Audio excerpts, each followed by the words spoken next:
பிதா சுதன் பரிசுத்த ஆவியின் பேராலே ஆமீன்.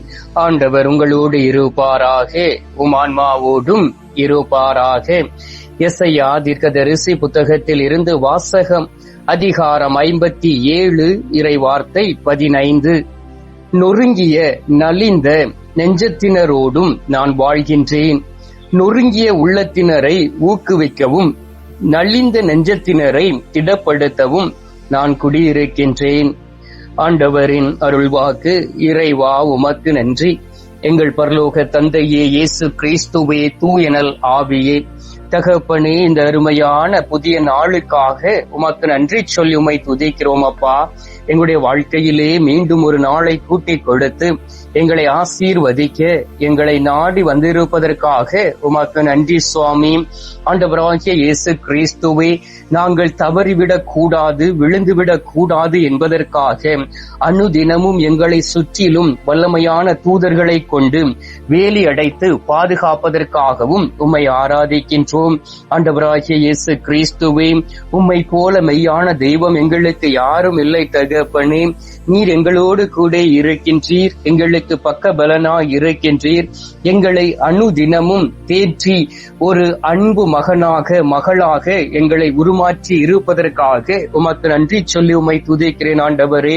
கடந்த நாட்களிலெல்லாம் எங்களுடைய கண்ணீரை துடைத்து எங்களுடைய வேதனையை அப்புறப்படுத்தி உமது அன்பு குழந்தைகளாக எங்களை உருமாற்றி இருப்பதற்காகவும் உமக்கு நன்றி சொல்லி உம்மை துதிக்கிறேன் அப்பா. ஆண்டவராகிய இயேசு கிறிஸ்துவே, எங்களுடைய தாய் தகப்பனை ஆசீர்வதித்து ஒவ்வொரு நாளும் ஆண்டவரே அவர்களோடு பேசும் பொழுது மனதில் ஒரு அமைதியையும் ஒரு சந்தோஷத்தையும் மனதிடனையும் தந்திருப்பதற்காக உம்மை ஆராதிக்கின்றோம், உம்மை போற்றுகின்றோம், உம்மை புகழுகின்றோம் அப்பா. இந்த நாளிலும் கூட நாங்கள் செய்திருக்கக்கூடிய தவறுகளுக்காக மன்னிப்பு கேட்டு உம்மை நோக்கி ஜெபிக்கின்றோம். நாங்கள் பாவம் செய்திருக்கின்றோம், குற்றம் புரிந்திருக்கின்றோம், வேதனையுற்ற மனிதர்களாக இந்த உலகத்தில் வாழ்ந்திருக்கின்றோம், பாவத்தின் நிமித்தம் நலிந்து போய் இருக்கின்றோம் ஆண்டவரே. பாவம் செய்து செய்து நொறுங்கி போய் இருக்கின்றோம்.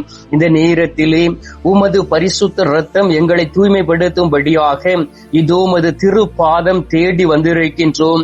எங்களுடைய ஒடுக்கப்பட்ட நிலையை நீர் அறிந்து இருக்கின்றீர்.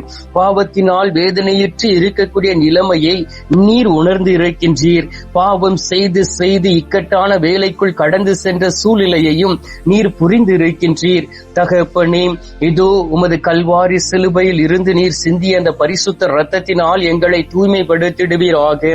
நீர் எங்களை தூய்மைப்படுத்தும் பொழுது உண்மையிலும் உண்மையுமாக நாங்கள் பரிசுத்தம் அடைந்து பரிசுத்த தன்மையோடு இந்த உலகத்தில் எங்களால் வாழ முடியும் தகப்பனே. இழந்து போன மன அமைதியை திரும்ப தருவீராக. இழந்து போன சமாதானத்தை மீண்டும் தந்திட வேண்டுமாய் மை நோக்கி செபிக்கிறேன் அப்பா. ஒரு தாய் தேற்றுவதை போல் நான் உன்னை தேற்றுவேன் என்று சொல்லி ஆண்டவரே எங்களை தேற்றி எங்களை உமது பரிசுத்த இரத்தத்தினால் கழுவி மாசு மறுவற்ற அந்த அன்பை எங்கள் மீது பொழிந்து எங்களை வழிநடத்தி கொண்டு இருப்பதற்காக உமக்கு நன்றி சொல்லி உம்மை துதிக்கிறேன் அப்பா. ஆண்டவராகிய இயேசு கிறிஸ்துவே, நீர் மட்டுமே எங்களுக்கு பாவ மன்னிப்பு நிச்சயத்தை கொடுக்க முடியும். எந்த மனிதராலும் ஒரு மனிதனுடைய பாவத்தை மன்னிக்க முடியாது.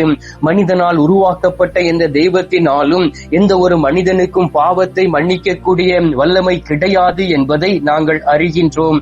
ஆனால் நீர் மட்டுமே எங்களுடைய பாவங்களை மன்னிக்க முடியும். உயிருள்ள தெய்வமாய் இன்றும் எங்கள் நடுவில் வாழ்ந்து கொண்டு இருக்கின்றீர். எனவே தான் தகப்பனே, உம்மை பின்பற்றக்கூடிய பிள்ளைகளுடைய வாழ்க்கையிலே அநேக பிரச்சனைகளை சாத்தான் விதைத்துக் கொண்டு இருக்கின்றான். இந்த நேரத்திலே பாவ மன்னிப்பு நிச்சயத்தை பெற்றுக்கொண்டு பரிசுத்த வாழ்க்கை வாழ முடிவு எடுத்து பரிசுத்த தன்மையோடு இருக்க வேண்டும் என்கின்ற எண்ணத்தோடு மன தைரியத்தோடு உம்மை நோக்கி இருந்து ஜெபிக்கக்கூடிய ஒவ்வொரு பிள்ளைகளையும் கருணை கண் பார்ப்பீராக. ஒவ்வொருவர் மீது மனம் இறங்குவீராக. உமது அன்பு ரத்தம், மாசு மறுவற்ற ரத்தம் ஒவ்வொரு பிள்ளைகளையும் தூய்மைப்படுத்திட வேண்டுமாய்மை நோக்கி ஜெபிக்கிறேன் அப்பா. ஏனென்றால் நீர் அவர்களை தூய்மைப்படுத்தும் பொழுது அவர்கள் மகிமை பெற்றவர்களாக மாட்சி பெற்றவர்களாக இந்த உலகத்தில் இருப்பார்கள். ஆண்டவராகிய இயேசு கிறிஸ்துவே, எரேமியா 15வது அதிகாரம் 20வது வார்த்தையை வாசிக்கின்றோம். உன்னை விடுவிக்கவும் காக்கவும் நான் உன்னோடு இருக்கிறேன் என்கிறார் ஆண்டவர். ஆம் தகப்பனே, எங்களை விடுவிக்கவும் எங்களை காக்கவும் நீர் எங்களோடு கூட இருக்கின்றீர். எங்களை உயர்த்தவும் ஆண்டவரே உமது வழியில் நடக்கவும் எங்களுடைய ஆத்துமாவை பாதுகாக்கவும் நீர் எங்களை வழிநடத்தி கொண்டு இருப்பதற்காக உமக்கு நன்றி சொல்லி உம்மை துதிக்கிறேன் அப்பா. ஆண்டவரே இந்த நேரத்திலும் கூட உமது கிருபை எங்களை சூழ்ந்து இருப்பதாக அதிகாலையிலே எழுந்து விசுவாசத்தோடும் நம்பிக்கையோடும் உமது பாதம் தேடி வந்து உம்மை நோக்கி ஜெபிக்கக்கூடிய ஒவ்வொரு தாய்மார்களையும் ஒவ்வொரு தந்தைமார்களையும் ஒப்புக் கொடுத்து ஜெபிக்கின்றேன்.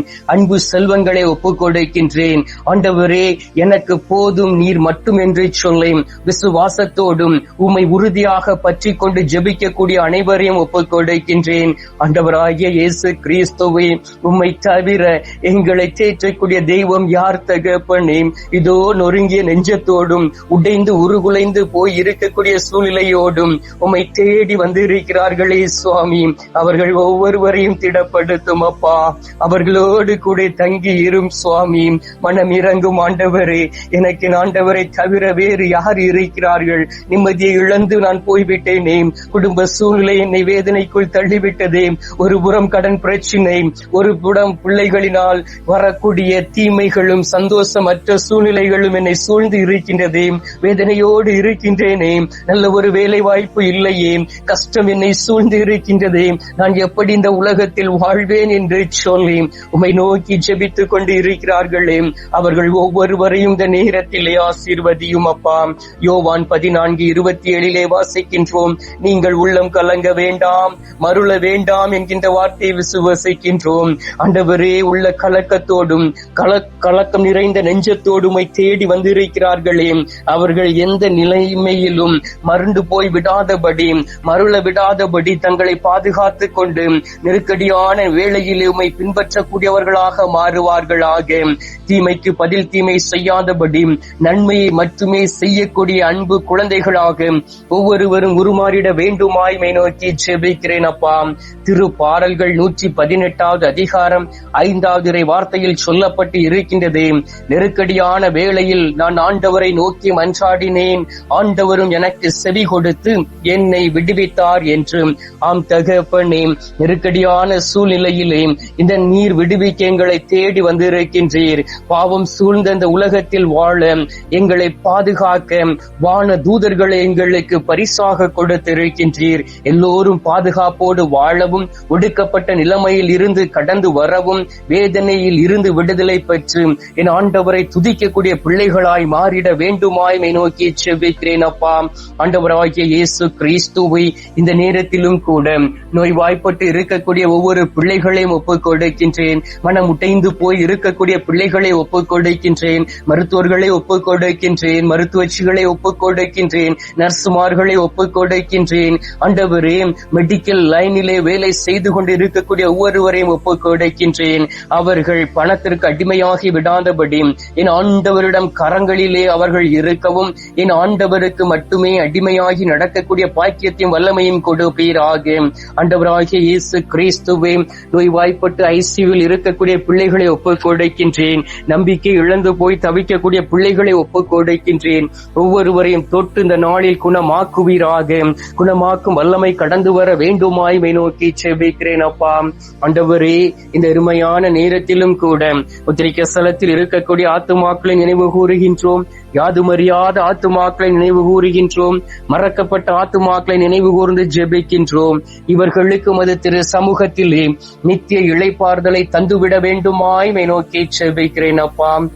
இந்த காலை பொழுதிலே நீர் எங்களுடைய ஜெபத்தை கேட்டிருப்பதற்காக உமக்கு நன்றி. ஜெபத்தை கேட்டு பதில் தந்திருப்பதற்காக உமக்கு ஸ்தோத்திரம், ஸ்தோத்திரம், ஸ்தோத்திரம். மீட்பெரும் இரட்சகருமான இயேசுவின் திருக்கரத்தில் ஒப்புக் கொடுத்து எங்கள் தாய் கன்னி மரியாள் வழியாக ஜெபிக்கின்றோம். அன்பு தந்தையே, ஆமீன். பரலோகத்தில் இருக்கிற எங்கள் பிதாவே, உம்முடைய நாமம் அர்ச்சிக்கப்படுவதாக.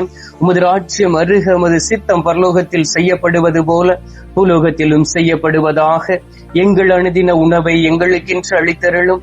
எங்களுக்கு தீமை செய்கிறவர்களை நாங்கள் பொறுப்பது போல எங்கள் பாவங்களை பொறுத்தருளும். எங்களை சோதனை விளைவிடாதேயும், தீமையில் இருந்து எங்களை ரட்சித்தருளும். ஆமீன். அம்மா தாயே, ஆரோக்கிய மாதாவே, வேளாங்கண்ணி அன்னையமலோர் பத்தாயே, பூண்டி மாதாவே, அனுதினமும் எங்களுக்காக பரிந்து பேசும் அன்பு தாயே, கண்ணி தாயே, இரக்கத்தின் அரசியே, ஞானத்தின் பிறப்பிடமே, தொடர்ந்து உமது பிள்ளைகள் யாரெல்லாம் வேதனையுற்று இந்த உலகத்தில் வாழ்ந்து கொண்டு இருக்கிறார்களோ, யாரெல்லாம் வேதனையை உமது கரத்தில் ஒப்புக் கொடுத்து ஜெபமாலை சொல்லி ஜெபிக்கிறார்களோ அவர்களுக்காக பரிந்து பேசுங்கம்மா. அருள் நிறைந்த மரியே வாழ்க, கர்த்தருடனே பெண்களுக்குள் ஆசீர்வதிக்கப்பட்டவள் நீரே, உம்முடைய திருவயிற்றின் கனியாகிய இயேசுவும் ஆசீர்வதிக்கப்பட்டவரே. அஜிஷ்ட மரியே, சர்வேசுடைய மாதாவே, பாவிகளா இருக்கிற எங்களுக்காக இப்பொழுதும் எங்கள் மரண நேரத்திலும் வேண்டிக் கொள்ளும். ஆமீன். பிதாவுக்கும் சுதனுக்கும் பரிசுத்த ஆவிக்கும் மகிமை உண்டாவதாக. ஆதியில் இருந்தது போல இப்பொழுதும் எப்பொழுதும் என்றென்றும் இருப்பதாக. ஆமீன். ஆண்டவர் உங்களோடு இருப்பாராக, உம் ஆன்மாவோடும் இருப்பாராக. எல்லாம் அல்ல இறைவன் பிதா, சுதன், பரிசுத்த ஆவி உங்களை நிறைவாய் ஆசீர்வதிப்பாராக. ஆமீன்.